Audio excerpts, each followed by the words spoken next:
Invited as our guest speaker this morning for three reasons. A gentleman, he loves Jesus, he has a compelling life story, and he is a distinguished man of science and healing. We hope that he can help us sort some things out. May I introduce the Director of Pediatric Neurosurgery at one of the world's great hospitals, Johns Hopkins in Baltimore, Dr. Benjamin Carson, Sr.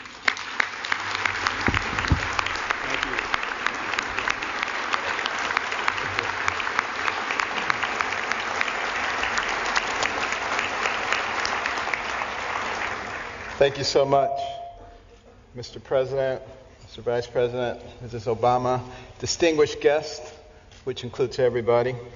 Thank you so much for this wonderful honor to be at the stage again. I was here 16 years ago, and the fact that they've invited me back means that I didn't offend too many people. So that was great. I want to start by reading four texts which will put into context what I'm going to say. Proverbs 11:9. With his mouth, the godless destroys his neighbor, but through knowledge the righteous escape. Proverbs 11:12. A man who lacks judgment derides his neighbor, but a man of understanding holds his tongue. Proverbs 11:25. A generous man will prosper. He who refreshes others will himself be refreshed. And 2 Chronicles 7:14, if my people who are called by my name will humble themselves and pray and seek my face and turn from their wicked ways, then will I hear from heaven and will forgive their sins and heal their land. You know, I have an opportunity to speak in a lot of venues. This is my fourth speech this week. And I have an opportunity to talk to a lot of people. And I've been asking people, what concerns you? What are you most concerned about in terms of the spirituality and the direction of our nation and our world? And I've talked to very prominent Democrats, very prominent Republicans. And I was surprised by the uniformity of their answers. And those have informed my comments this morning. Now, it's not my intention to offend anyone. I have discovered, however, in recent years that it's very difficult to speak to a large group of people these days and not offend someone. And people walk around with their feelings on their shoulders waiting for you to say something.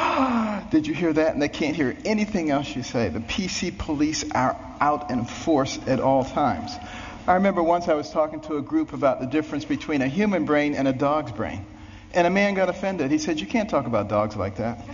But, you know, people just focus in on that, completely miss the point of what you're saying. And we've reached a point where people are afraid to actually talk about what they want to say because somebody might be offended. People are afraid to say Merry Christmas at Christmas time. It doesn't matter whether the person you're talking to is Jewish or, you know, whether they're any religion. That's a salutation, a greeting of goodwill. We've got to get over this sensitivity, you know, and it keeps people from saying what they really believe. You know, I'm reminded of a very successful young businessman, and he loved to buy his mother these exotic gifts for Mother's Day, and he ran out of ideas, and then he ran across these birds. These birds were cool. You know, they cost $5,000 a piece. They could dance, they could sing, they could talk. He was so excited he bought two of them. Sent them to his mother, couldn't wait to call her up on Mother's Day. Mother, what'd you think of those birds? And she said, they was good. He said, no, Mother, you didn't eat those birds. Those birds cost $5,000 a piece. They could dance, they could sing, they could talk. And she said, well, they should have said something. You know? And you know, that's where we end up too if we don't speak up for what we believe. And you know what we need to do.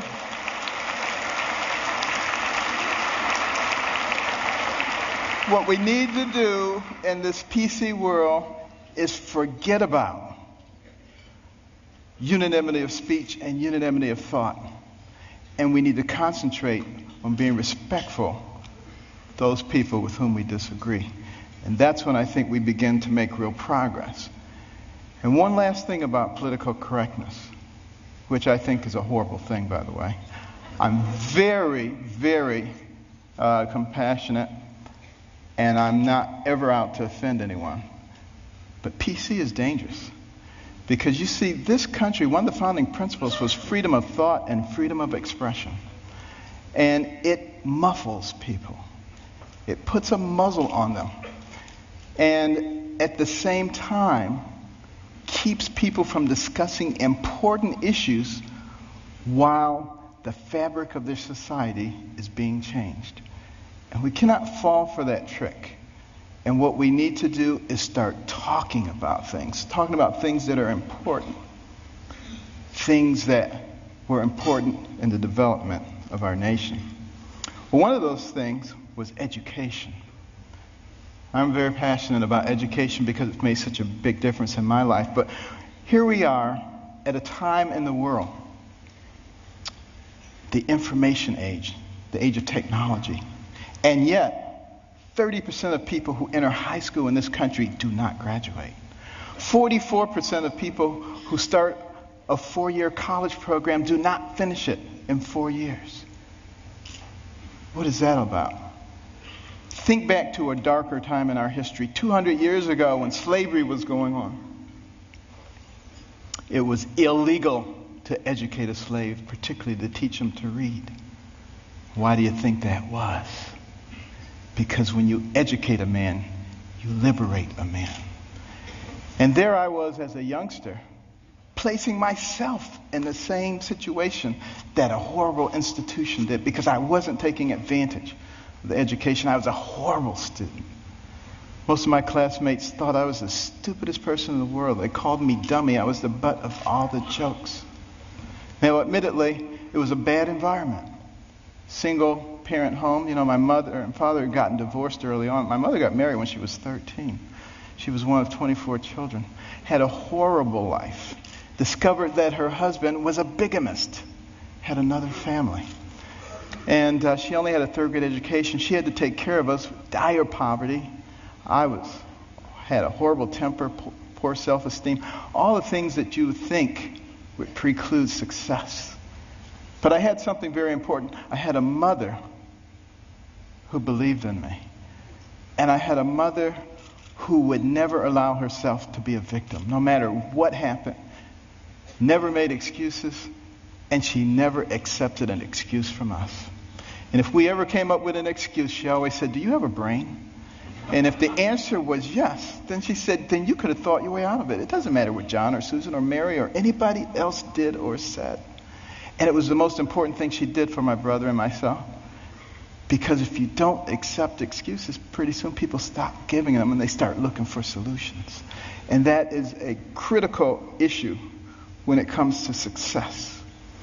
Well, you know, we did live in dire poverty. And one of the things that I hated was poverty. You know, some people hate spiders, some people hate snakes. I hated poverty. I couldn't stand it.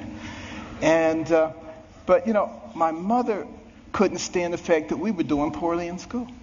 And she prayed and she asked God to give her wisdom. What could she do to get her young sons to understand the importance of developing their minds so that they could control their own lives? And you know what? God gave her the wisdom. At least in her opinion. My brother and I didn't think it was that wise. Because it was to turn off the TV. Let us watch only 2 or 3 TV programs during the week, and with all that spare time, read 2 books apiece from the Detroit Public Libraries and submit to her written book reports, which she couldn't read, but we didn't know that.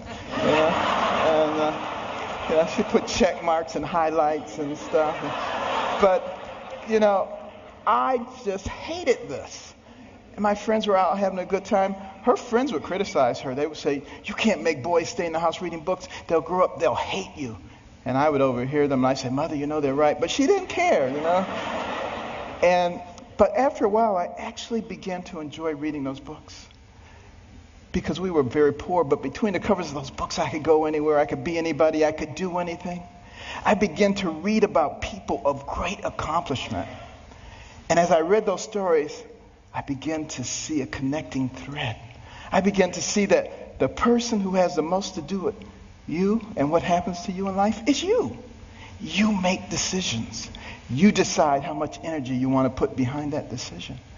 And I came to understand that I had control of my own destiny. And at that point, I didn't hate poverty anymore because I knew it was only temporary. I knew I could change that. It was incredibly liberating for me. It made all the difference. And continue on that theme of education.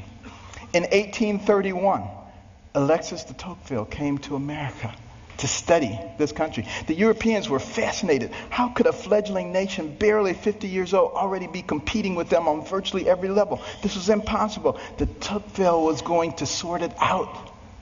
And he looked at our government, and he was duly impressed by the 3 branches of government. 4 now, because now special interest groups. But it was only 3 back in those days. And, he said, wow, this is really something. And then he said, but let me look at their educational system. And he was blown away. See, that anybody finishing the 2nd grade was completely literate. He could find a mountain man on the outskirts of society. The man could read the newspaper, could have a political discussion, could tell him how the government worked. If you really want to be impressed, take a look at the chapter on education in my latest book, America the Beautiful, which I wrote with my wife. Came out last year.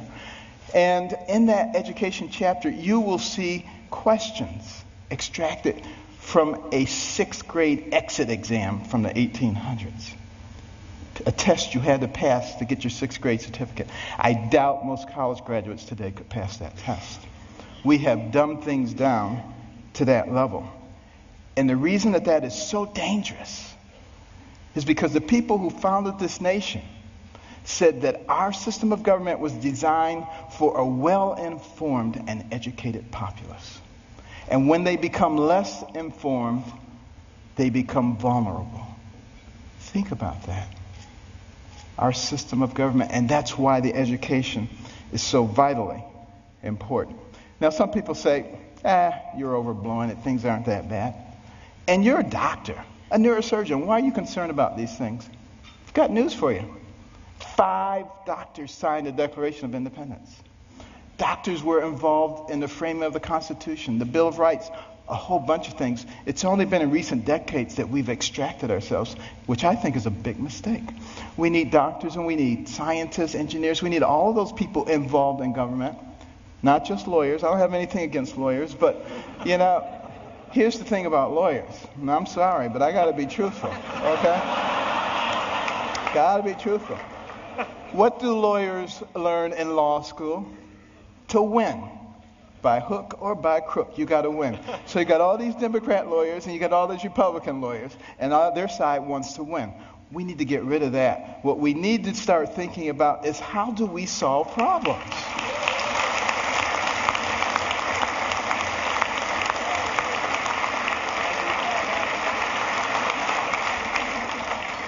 And now, before I get shot, let me finish here. Now, one of the reasons, and I don't like to bring up problems without coming up with solutions. My wife and I started the Carson Scholars Fund 16 years ago after we heard about a survey, an international survey, looking at the ability of 8th graders in 22 countries to solve math and science problems. And we came out number 21 out of 22, barely beat out number 22. Very concerning. And we'd go into schools and we'd see all these trophies, all-state basketball, all-state wrestling, all-state this, that, and the other. The quarterback was the big man on campus. And what about the intellectual superstar? What did they get? A National Honor Society pin? A pat on the head, there, little nerd. Nobody cared about them. And is it any wonder that sometimes the smart kids try to hide? They don't want anybody to know that they're smart. This is not helping us as a nation. So we started giving out scholarships to students from all backgrounds for superior academic performance and demonstration of humanitarian qualities. Unless you cared about other people, it didn't matter how smart you were. We got plenty of people like that. We don't need those. We need smart people who care about other people. We would give them money. The money would go into a trust. They would get interest on it. When they went to college, they get the money. But also the school gets a trophy. Every bit as impressive as any sports trophies. Goes right out there with the others. They get a medal. They get to go to a banquet. And we try to put them on the same kind of pedestal as we do the all-state athletes. Now, I have nothing against athletics or entertainment. Please believe me. I'm from Baltimore. The Ravens won. This is great, okay? But what will maintain our position in the world? The ability to shoot a 25-foot jump shot or the ability to solve a quadratic equation? And we need to put the things into proper perspective. And, many teachers,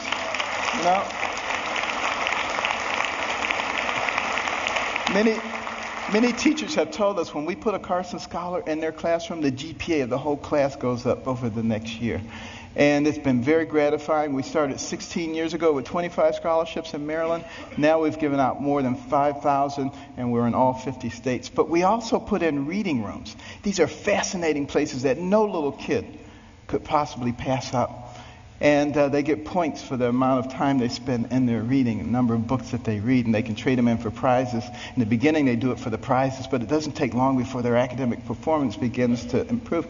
And we particularly target Title I schools where kids come from homes with no books, and they go to schools with no libraries. Those are the ones who drop out. And we need to truncate that process early on because we can't afford to waste any of those young people.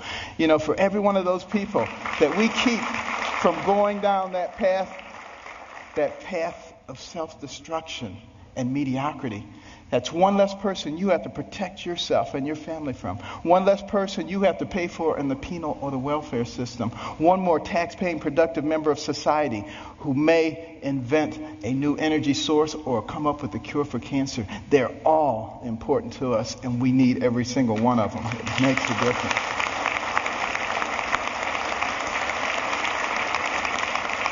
And when you go home tonight, please read about it. Carson Scholars Fund. CarsonScholars.org. But why is it so important that we educate our people? Because we don't want to go down the same pathway as many other pinnacle nations who have preceded us. I think particularly about ancient Rome. Very powerful. Nobody could even challenge them militarily. But what happened to them? They destroyed themselves from within. Moral decay. Fiscal irresponsibility. They destroyed themselves.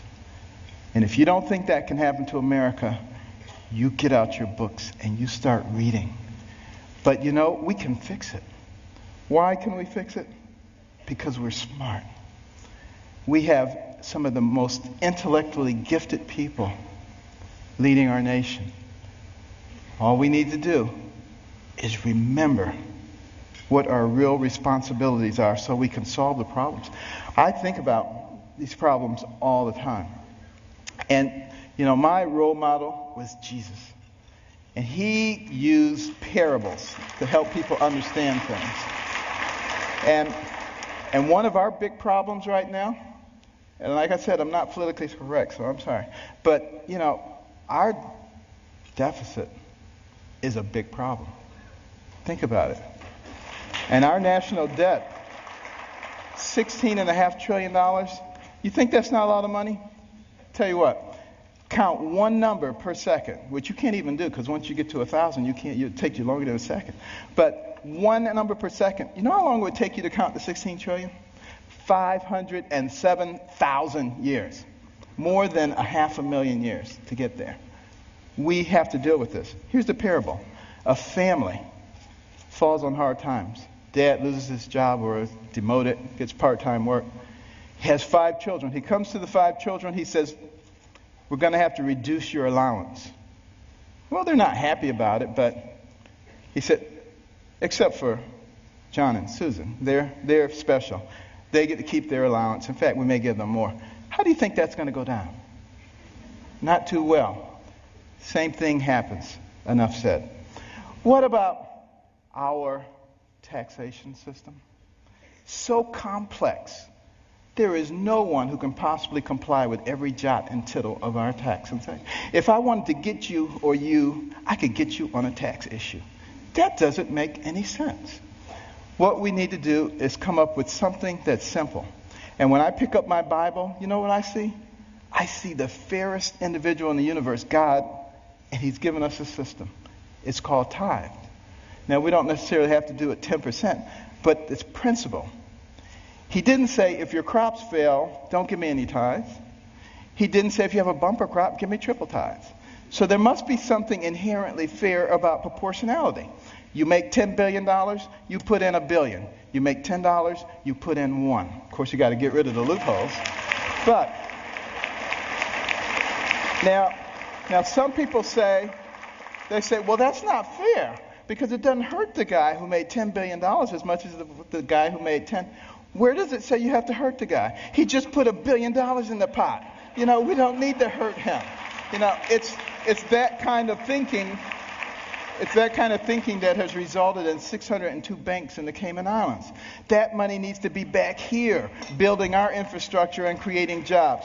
And we're smart enough to figure out how to do that. We've already started down the path of solving one of the other big problems, healthcare. We need to have good healthcare for everybody. It's the most important thing that a person can have. Money means nothing, titles means nothing when you don't have your health. But we got to figure out efficient ways to do it. We spend a lot of money on healthcare, twice as much per capita as anybody else in the world, and yet not very efficient. What can we do? Here's my solution. When a person is born, give them a birth certificate, an electronic medical record, and a health savings account, to which money can be contributed pre-tax from the time you're born to the time you die. When you die, you can pass it on to your family members so that when you're 85 years old and you got 6 diseases, you're not trying to spend up everything. You're happy to pass it on, and there's nobody talking about death panels. That's number one. And also, for the people who are indigent, who don't have any money, we can make contributions to their HSA each month because we already have this huge pot of money. Instead of sending it to some bureaucracy, let's put it in their HSAs. Now they have some control over their own health care. And what do you think they're going to do? They're going to learn very quickly how to be responsible. When Mr. Jones gets that diabetic foot ulcer, he's not going to the emergency room and blowing a big chunk of it. He's going to go to the clinic. He learns that very quickly. Gets the same treatment. In the emergency room, they send him out. In the clinic, they say, now let's get your diabetes under control so you're not back here in 3 weeks with another problem. That's how we begin to solve these kinds of problems. It's much more complex than that, and I don't have time to go into it all. But we can do all of these things because we're smart people. And let me just begin to close here by another parable. Sea captain, and he's out on the sea near the area where the Titanic went down. And they look ahead, and there's a bright light right there. Another ship, he figures. And he tells his signaler, signal that ship, deviate 10 degrees to the south. Back comes the message. No, you deviate 10 degrees to the north. Well, he's a little bit incensed, He says, send a message. This is Captain Johnson. Deviate 10 degrees to the north. Back comes the message. This is Ensign 4th Class Riley. Deviate 10 degrees to the south. Now he's really upset. He says, send him a message. This is a naval destroyer. Back comes the message. This is a lighthouse.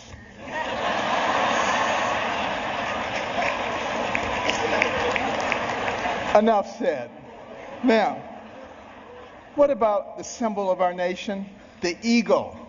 The bald eagle. It's an interesting story how we chose that. But a lot of people think we call it the bald eagle because it looks like it has a bald head. That's not the reason. It comes from the Old English word piebald, which means crowned with white. And we just shorten it to bald. Now use that the next time you see somebody who thinks they know everything. You get them on that one. But why is that eagle able to fly high, forward? Because it has 2 wings. A left wing and a right wing. Enough said. And I want to close with this story. 200 years ago, this nation was involved in a war. The War of 1812. The British, who are now our good friends, thought that we were young whippersnappers. It was time for us to become a colony again. They were winning that war, marching up the eastern seaboard, destroying city after city, destroyed Washington, D.C., burned down the White House. Next stop, Baltimore. As they came into the Chesapeake Bay, that armada of ships, warships, as far as the eye could see, it was looking grim. Fort McHenry standing right there. General Armistead, who was in charge of Fort McHenry, had a large American flag commissioned to fly in front of the fort. The admiral in charge of the British fleet was offended. He said, "Take that flag down. You have until dusk to take that flag down. If you don't take it down, we will reduce you to ashes." There was a young amateur poet on board by the name of Francis Scott Key, sent by President Madison to try to obtain the release of an American physician who was being held captive. He overheard the British plans. They were not going to let him off the ship. He mourned as dusk approached. He mourned for his fledgling young nation. And as the sun fell, the bombardment started. Bombs bursting in air, missiles, so much debris. He strained trying to see, was the flag still there? Couldn't see a thing. All night long it continued. At the crack of dawn, he ran out to the banister. He looked, straining his eyes, but all he could see was dust and debris. And then there was a clearing, and he beheld the most beautiful sight he'd ever seen. The torn and tattered stars and stripes still waving. And many historians say that was the turning point in the War of 1812. We went on to win that war and to retain our freedom. And if you had gone into the grounds of Fort McHenry that day, you would have seen at the base of that flag the bodies of soldiers who took turns propping up that flag. They would not let that flag go down because they believed in what that flag symbolized. And what did it symbolize? One nation under God, indivisible, with liberty and justice for all. Thank you. God bless.